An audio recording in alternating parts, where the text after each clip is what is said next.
अजित पवार साहेबांचा कांड होऊन 1 ते 1.5 महिना झाला तरीही शरद पवार गुपचूप का हा?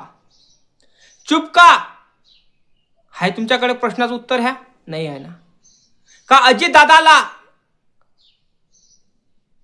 शरद पवारनी भारत देशातून टाकलं असेल?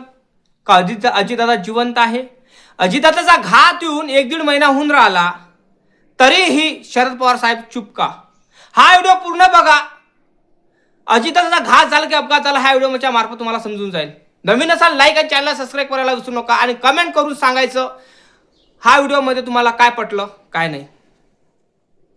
शरद पवार हे व्यक्ती तुम्हाला माहित आहे राजकारणातील बलाढ्य व्यक्ती आहे आणि अजित दादा आणि शरद पवार साहेबांचं जे पक्ष रीती आहे ते पक्ष रीती एक म्हणजे एकत्र येणार होतं.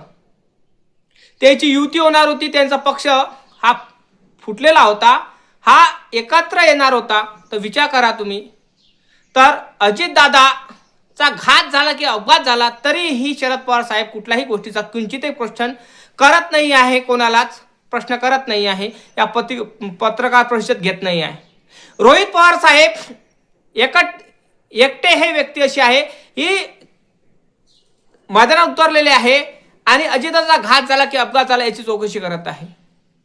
पत्रकार परिषद घेऊन अजितदादाबद्दल जे गुड रहस्य आहे जनतेपर्यंत पोहोचवण्याचं काम हे रोहित पवार साहेब करत आहे. पण माझं एकच म्हणणं आहे की शरद पवार साहेब एवढे बलाढ्य नेते असून हे अजित पवार बद्दल का बोलत नाही? त्यांचा घात झाला की पात झाला ह्याबद्दल का म्हणजे गुड रहस्य सांगण्याचा प्रयत्न का करत नाही? का नेमकं काय वाटते का दाल में कुछ काला आहे? काय वाटते तुम्हाला की अजित दादाला असं वाटते का अजितदादाबद्दल थोडी जिज्ञासा वाटते का? अजित दादाला शरद पवार साहेबांनी कुठं देशात नेऊन टाकलं असेल तेव्हा वापस येणार का अजित दादाला वापस आणणार शरद दादा? वाटते का तुम्हाला? शरद पवार वाटते का तुम्हाला असे? नक्की कमेंट करून सांगा जेणेकरून तुमच्या मनात जे क्वेश्चन आहे तुमच्या मनात जे प्रश्न आहे जे रहस्य दबलेलं आहे की अजितदादाचा घात झाला की पात झाला हे जनतेपर्यंत येणे हे गरजेचं आहे.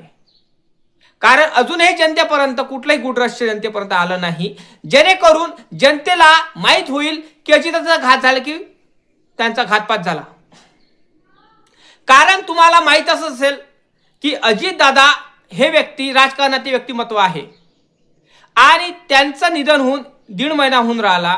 कारण विमानाचे 2 पायलट बदलले. विमान बोगस होतं. चालवणारा व्यक्ती बेवळा होता विमान चालक आणि त्या विमानामध्ये बॉम्ब सारखा एक असे पेट्रोल टँकर भरले होते.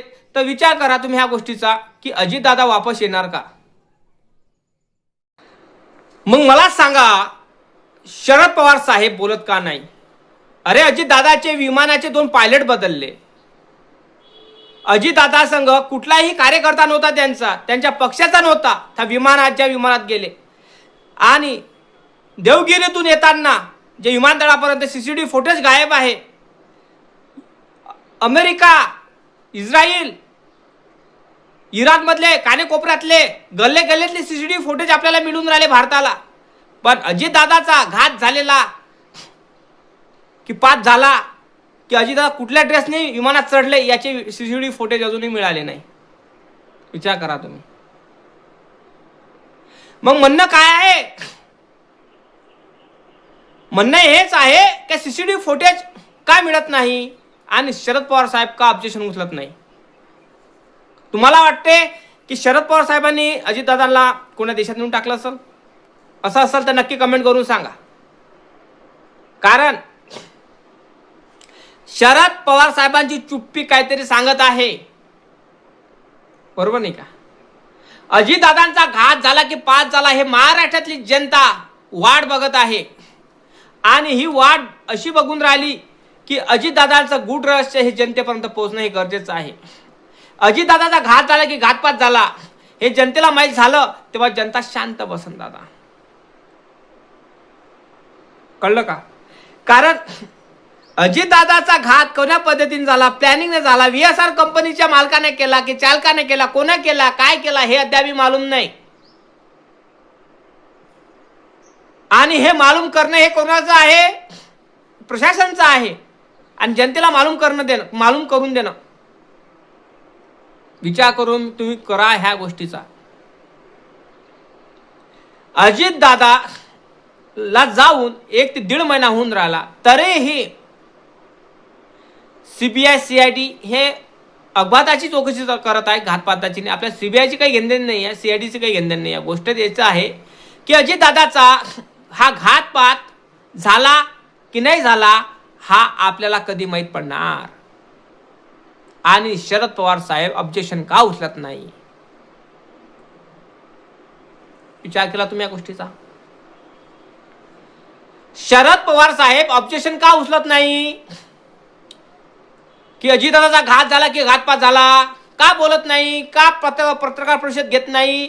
रोहित पवार साहेब एकटे बिचारे मैदानात उतरलेले आहे आणि बारामतीच्या पोलीस स्टेशनमध्ये जातात आणि आपल्या काकाच्या प्रती जे भाव निर्माण आहे, जे त्यांच्या मनात जे जिज्ञासा आहे, त्यांचा घात झाला की घातपात झाला अशी चौकशी करण्यासाठी ते गेले आणि अमक्यावर आम्हाला शक आहे, तुम्ही याची पाहणी करा आणि असे म्हणतात. आणि आजूबाजूचे पोलिस म्हणतात आम्ही पाहणी करू शकत नाही, तुमची तक्रार घेऊ शकत नाही, एफ आय आर घेऊ शकत नाही. जो अजित पवार लोकांची तक्रार घेत होता, त्याचं निवारण करत होता, त्या अजित पवार साहेबांची तक्रार घेत नाहीत, तर विचार करा, ऑब्जेक्शन उचलणारच आहे ना माणसं. सर्वसामान्य जनतेला हे वाटते की अजितदादाचा घात झाला, पण न्यूजवाले घातपात दाखवत नाही, ते सांगतात की अजितदादांचा अपघात झाला. काय म्हणणार तुम्ही? अजितदादा हा व्यक्ती राजकारणातला बेडा संशय होता आणि शरद पवार साहेब बोलत नाही आहे, कुठलीही कॉन्व्हर्सेशन घेत नाही आहे, पत्रकार परिषदेमध्ये कुठल्याही गोष्टीचा काही शब्द उचलत नाही. आणि नेमकं काय म्हणाल तुम्ही? माझं म्हणणं आहे शरद पवार साहेबांनीही बोललं पाहिजे, काय आहे ते जनतेपर्यंत सांगितलं पाहिजे. बरोबर नाही का दादा? नक्की कमेंट करून सांगा खरं काय खोटं काय. लाईक करा, चॅनलला सबस्क्राईब करा. जय जवान, जय किसान, जय भीम, जय शिवराय, जय संविधान.